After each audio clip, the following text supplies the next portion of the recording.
अस्सलाम वालेकुम my dear students, उम्मीद करता हूँ आप सब खैरियत से होंगे।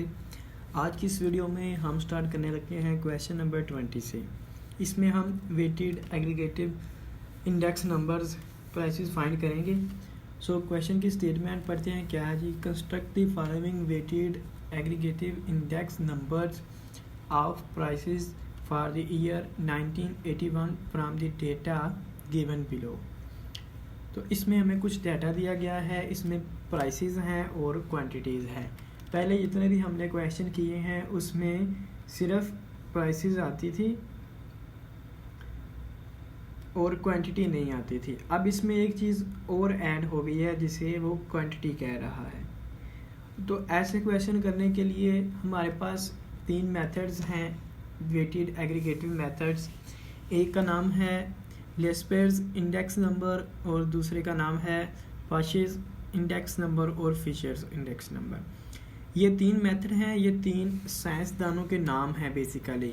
जब कोई साइंसदान कोई मेथड दरियाफ्त करता है ना, यानी वो कोई मेथड देता है कि इस मेथड से आप ये चीज़ हल कर सकते हैं, तो ज़्यादातर उसी के नाम पे उस मेथड का नाम रख दिया जाता है। तो ये लेस्पेर्स इंडेक्स नंबर, यानी ये लेस्पर एक साइंसदान था, उसने ये मेथड दिया था फाइंड करने का इंडेक्स नंबर, तो उसके नाम से ये मेथड है। ये मेथड कैसे काम करते हैं हम आगे पढ़ते हैं। तो आपने याद रखना है कि ये तीनों में से एक पेपर में लाजमी क्वेश्चन आएगा, इन तीनों में से एक लाजमी आ जाना है। तो ये तो आपको आने चाहिए, बहुत ईजी हैं, सिर्फ फार्मूला याद कर लें तो आपका पेपर हल हो जाएगा, ज़्यादा मुश्किल नहीं है ये। अब प्राइसेस और क्वांटिटी दी गई हैं, सॉल्यूशन की तरफ चलते हैं। तीनों हमने निकालने हैं, ठीक है। इसमें देखें, जो प्राइस थी ना, प्राइसेस थी, ये 2 साल हैं हमारे पास, 1980 और 1981। इसकी जो प्राइस है ये बेस के तौर पर इस्तेमाल कर रहे हैं, तो इसे हम P0 कह देते हैं, ठीक है।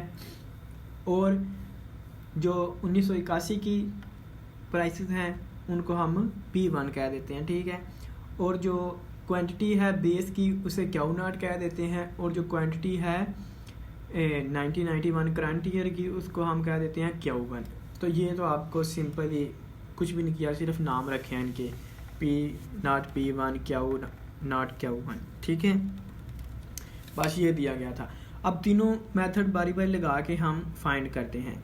तो आगे बढ़ने से पहले मैं आपको बताना चाहता हूँ कि लेस्पेर्स इंडेक्स नंबर का फार्मूला बेसिकली क्या है।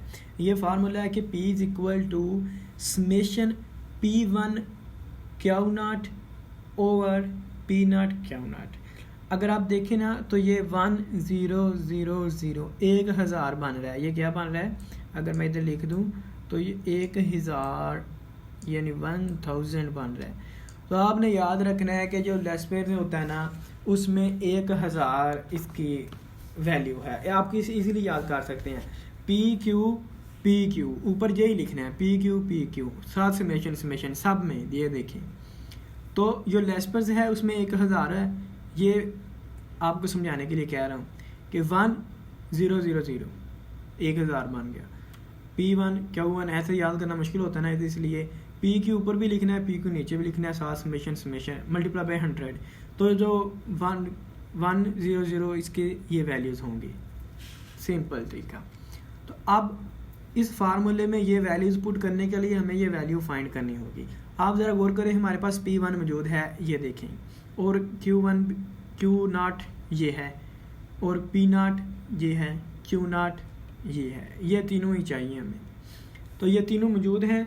वो कह रहा है कि अगर इन दोनों को मल्टीप्लाई करते हैं P1 Q0 को, तो ये P1 है, ये Q0 है, इनको मल्टीप्लाई करके इधर लिख देते हैं, यानी 10 मल्टीप्लाई बाय 12, सॉरी ये P1 है, ये Q0 है, इसके साथ मल्टीप्लाई करना है। 12 मल्टीप्लाई बाय 20 तो ये 240 बन गया। इसी तरह 16 को 8 के साथ, 6 को 10 के साथ 60 बन जाएगा। ये सारे हमने मल्टीप्लाई करके इधर लिख दिए। कोई भी अलामत इधर नहीं नज़र आ रही, इसका मतलब मल्टीप्लिकेशन ही होता है, ठीक है। डॉट हो फिर भी, कोई अलामत ना हो फिर भी। तो अब इसके साथ देखिए समेशन भी लगा हुआ है। तो मैंने आपको इतनी दफ़ा बताया कि इन सब को जमा कर दें तो समेशन बन जाता है। तो P1 Q0 समेशन ये बराबर होगा, यानी इन सब को जमा करते, इन सब को ऐड किया तो आंसर क्या आया 463। तो ये इसकी हमने फाइंड कर ली पहली चीज़ ये वाली, ठीक है। तो इसकी जगह पे लिख दिया ये 463। अब नीचे वाला ये है तो P0 Q0 दोनों चीज़ें चाहिए, ये P0 है ये Q0 है, दोनों को मल्टीप्लाई करेंगे 10 multiply by 20 200, 8 multiply by 16 128, 5 multiply by 10 50, 4 multiply 7 28। सब को जमा कर देंगे, समेशन P0 Q0 बन जाएगा 406। तो इसकी जगह हम ये 406 लिख के इनको डिवाइड करके 100 के साथ मल्टीप्लाई कर देंगे। सिंपल ही हमारे पास जो इंडेक्स आ जाएगा लेस्पीयर्स इंडेक्स से 114.04। तो ये एक मेथड तो हो गया, इतना ही है बस। आपने पेपर में क्वेश्चन कर देना है तो आपके 5 नंबर पक्के हैं, और ये इन तीनों में से लाजमी आएगा, मैं बता रहा हूँ। मेथड को आपने इसी तरह समझ लेना है। दूसरा है जी पार्शियल इंडेक्स नंबर। तो इसका फार्मूला क्या है, वो 1000 था तो इसमें बन जाता है जी 1101। कितना 1101, यानी P1 Q1 P0 Q1, तो ये 1101 बनता है। तो P1 Q1 क्या है, P1 Q1 ये है, दोनों को मल्टीप्लाई करके ये लिख लिया, इनकी वैल्यूज़ को मल्टीप्लाई करते गए इधर लिखते गए, और एट द एंड समेशन कर लिया। नीचे P0 Q1 निकाल लिया, ये P0 है ये Q1 है, इनको इसके साथ मल्टीप्लाई करते जाएंगे तो ये निकल आएगा और समेशन कर लेंगे। अब इसकी समेशन जो आई है वो 514 है, और इसकी समेशन नीचे वाले की जो आई है वो 451 है। तो ये नीचे लिख के डिवाइड करके मल्टीप्लाई कर देंगे तो ये आंसर हमारे पास आ जाएगा 113.97। ये दोनों करीब करीब हैं, ये 114 है ये 113 है, ठीक है।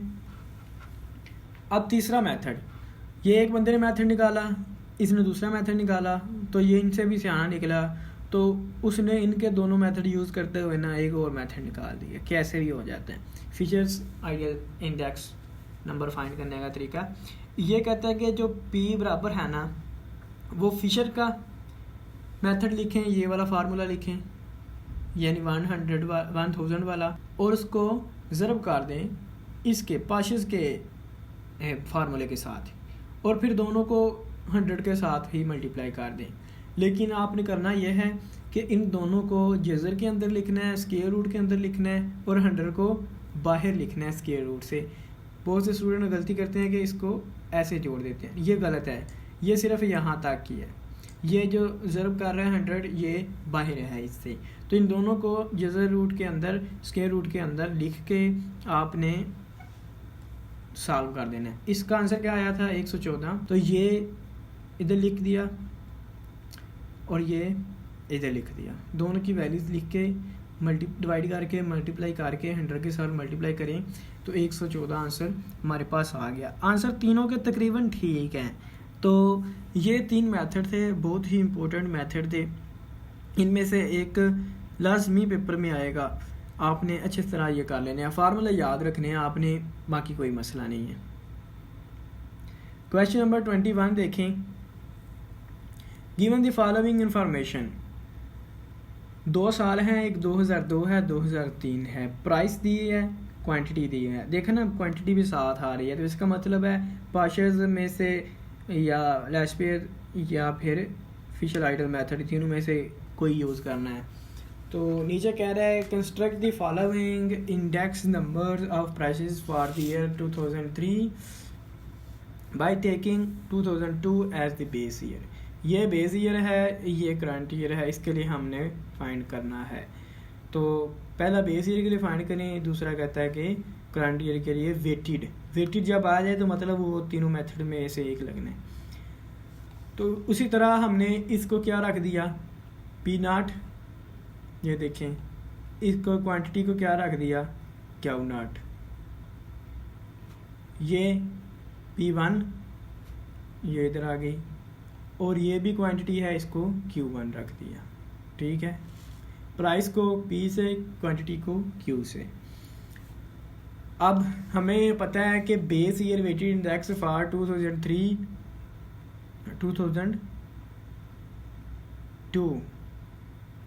के लिए, तो इसका मतलब है हमने पहला वाला फार्मूला यानी लेस्पेयर्स का ही करना है। जब आपको कहेगा कि बेस ईयर के साथ करें तो इसका मतलब वही है कि पहला यूज़ कर लें लेस्पेयर्स वाला। तो वो फार्मूला लगा के यानी उसमें हमें 1000 हमने बनाना होता है 1000 यानी P summation P1 Q0 summation P1 Q0, ये इधर से मल्टीप्लाई करके निकाल लेना है, इधर लिख दिया ऊपर, और फिर ये P0 Q0 इधर से मल्टीप्लाई करके निकाल के समेशन करके नीचे 100 से मल्टीप्लाई कर देना, सिंपली आंसर आ जाएगा। बहुत इजी क्वेश्चन है। उसके बाद करंट कहता है, तो करंट आपने समझ जाना है कि ये पाशेस की बात कर रहा है, ठीक है। बेस की जब बेस कहे तो लेस्पेयर्स यानी पहला मेथड, करंट कहे तो दूसरा मेथड 1101 वाला, तो ये 1101 वाला मेथड यूज़ करके P1 Q1 निकाल लिया, वैल्यू लिख दी, P0 Q1 निकाल लिया, वैल्यू लिख दी, डिवाइड करके मल्टीप्लाई किया 203.47 203.58, ज़्यादा फ़र्क नहीं है देखा दोनों में। तो ये क्वेश्चन भी हो गया। अब क्वेश्चन नंबर 22 देखें, construct price index numbers for the year 1992 on the basis of year 1987 of the following by using Laspeyres. इसमें उसने मेंशन कर दिया है कि आपने यही मेथड यूज़ करना है, पाशेस एंड फिशर्स आइडियल, तीनों के तीनों हम यूज़ करेंगे। तो ये कमोडिटीज़ की हैं, ईयर हैं, प्राइस हैं, क्वांटिटी है। तो इसमें 3 प्राइस हैं, 1 2 3, तो इसमें यानी जो क्वांटिटी है वो भी 3 होगी, 1 2 3, ठीक है। अब देखें जी, ईयर हमारे पास 2 ही हैं, तो इसमें प्राइस क्या है, 1 साल की ये बनती हैं, 1 साल की ये बनती हैं। तो हम कहते हैं कि जो P0 है ना वो ये वाला साल है, तो इसके इनमें सारी ये लिख देंगे 5 8 और 6, ये आ गया 5 8 6, यानी इसको P0 कह रहा है, इस साल की जितनी भी प्राइसेस होंगी, और इस साल की जितनी भी प्राइसेस होंगी वो P1 हैं। इसमें प्राइसेस कितनी आ रही हैं, 1 2 3, ये तीनों ऐसे लिख ली। इसमें कितनी आ रही हैं, 4 है, 7 है, 5 है, ये इस तरह लिख ली। और यानी इसमें जितनी भी क्वांटिटी आएंगी वो Q0 हुई, फिर जितनी भी इसमें आएंगी वो Q1 हुई। तो इसमें क्वांटिटी 10 26 13 10 26 13, और इसमें कौन सी आ रही हैं, 12 27 और 40, ये डाटा लिख लिया हमने। अब मेथड यूज़ कर देते हैं तीनों। तो P1 Q0 निकालना है, P1 Q0 निकाल लिया, यानी ज़रब दे के P1 ये है, Q0 ये है, दोनों को ज़रब देंगे, 4 को 40 के साथ 10 के साथ ज़रब दे तो 40 आ जाएगा। फिर जमा करके इधर वैल्यू लिख दी। ये लेस्पेयर है यानी 1000 जिसमें बनाते हैं वो मेरा मेथड है, और डिवाइडेड बाय ये, और एस वैल्यू निकाल ली 100 के साथ मल्टीप्लाई करके 5.42 आ गया। इसी तरह पाशेस में 11 से 1 बनाना होता है, तो P1 Q1, ये P1 है Q1 है, मल्टीप्लाई किया 4 को 12 के साथ 48 आ गया। ऐसे ही मल्टीप्लाई करते जाएंगे और वैल्यूज़ ऐड करके ये ऊपर आ गया, ये वाला समेशन 307 है। और नीचे क्या है, P0 Q1, तो P0 ये है, Q1 ये है, 12 को 5 के साथ ज़रब दें तो 60 आ जाएगा। ऐसे सबको ज़रब दे के जमा करके 360 आ गया, वो नीचे लिख दिया। दोनों को डिवाइड करके 100 के साथ ज़रब देंगे तो 85.28। तो अगर ये 85.28 है ना, तो इसका मतलब है ये भी 8 है, जो इधर नहीं दिख रहा हमें, क्योंकि आंसर सेम आता होता है, थोड़ा सा फ़र्क होता है। तो इधर 8 आप लिख लें, इधर 8 है, डिवाइड करके चेक कर लें, इधर 8 लाजमी आएगा। तो अब फिशर आइडियल मेथड इन दोनों का कॉम्बिनेशन है, तो ये इधर लिख लिया, यानी फिर ये सारा इधर आ गया, और ये इधर लिखना होता है, ये सारा इधर आ गया। और मैं आप दूसरी दफ़ा बता रहा हूँ कि जो मल्टीप्लाई बाय 100 है ना, वो स्क्वायर रूट से बाहर लिखना है। तो इनको ज़रब तकसीम करके स्क्वायर रूट लेके आप 100 के साथ ज़रब देंगे तो 85.35 आएगा। देखो तीनों ही हैं 85 ही, पॉइंट्स में सिर्फ फ़र्क होता है बस।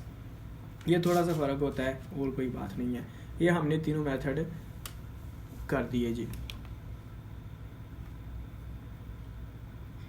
तो आज की वीडियो यहीं ख़त्म करते हैं। ये आपने क्वेश्चन कर लेने हैं 22 तक। बहुत ही ईजी क्वेश्चन है। ये तीनों मेथड आपको लाजमी आना चाहिए, हर स्टूडेंट को आना चाहिए, क्योंकि ये 5 नंबर आपके फ्री के हैं। ये क्वेश्चन में पेपर लाजमी आएगा ही आएगा। तो इस वीडियो को दोस्तों के साथ शेयर भी कर दें ताकि उनकी पता चल जाए। बहुत ही ईजी है। और इस चैनल को सब्सक्राइब कर दें ताकि मैं जब नेक्स्ट वीडियो अपलोड करूं, नेक्स्ट चैप्टर अपलोड करूं, तो उसकी नोटिफिकेशन आपके पास आ जाएगी कि ये वीडियो अपलोड हुई है। अगर आप देखना चाहते हैं तो देख लें। खुदा हाफिज़, अपना ख्याल रखिएगा, तो में याद रखिएगा। मिलते हैं नेक्स्ट लेक्चर में।